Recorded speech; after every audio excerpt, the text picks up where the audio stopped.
So you can see the snap ring here, the gland in the front of this case broke out.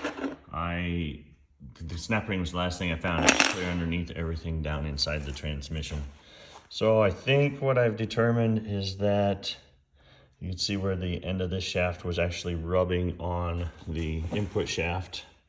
Normally there's a small amount of space in here, but once those were shoved together, I think it was just, that's what was stopping everything from moving. So the question is, what caused this here to break? There should be no loading there typically, but if you look at this tail housing, let me slide it forward, the normal travel, it stops right there. It's touching. Okay, right, ready? There, it hits. There's space in there to where nothing's hitting. But then you see the bearings flush. Let me slam this together a couple times. Now, everything's compressed up a little tighter. The bearing has busted through.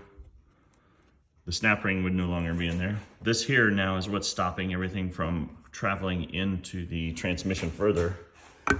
So I would say it got bottomed out really, really hard.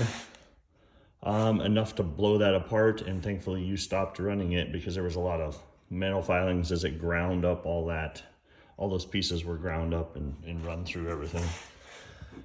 So there's not really any damage here, but you can see that it's still free. It's not touching, even though it's a lot closer. It didn't take the seal out or anything, but that's because it can't unless it blows this bearing in the front of the transmission and everything out, which is what it was trying to do. Long video, but I hope that makes sense.